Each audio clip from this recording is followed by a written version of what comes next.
Look how good the car does on saying that. This is insane.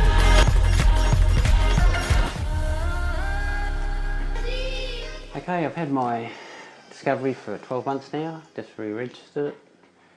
I've had mainly software issues with the car. I had a situation where the SD card wouldn't read, so I had no navigation, which was intermittent. I have reversing camera, showed some weird pictures, and also it was overridden from time to time by the reversing warning system. So sometimes you had a reverse camera, sometimes you didn't. The blue had, sometimes it rebooted itself and had a blue screen once, and then it had a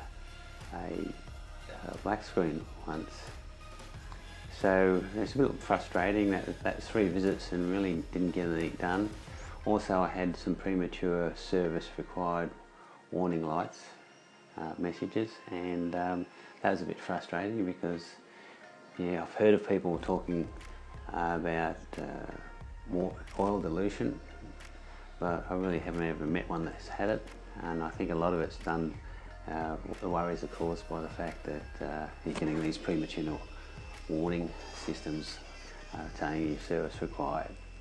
So the way I was getting frustrated, so I wrote to Land Rover Australia, and they, so I immediately got a phone call from the PR person from my local dealership, and they arranged someone to come down from Sydney and who knew what they were doing, and they fixed it in one visit. So they gave me a loan car, which was really unusual because it was a V6 Volkswagen Homerack, and which I thought was bizarre, but me having a Land Rover. Just if anyone's interested in buying a ute, they basically go okay, but I think the Ranger is better because I've driven one of those as well, just for a side bit of information.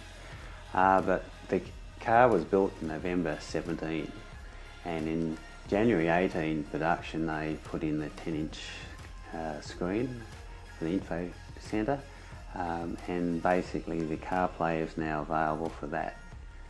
And from each year they introduce more standard features, and I'll go into that a little bit later of what's in the 2019 standard features.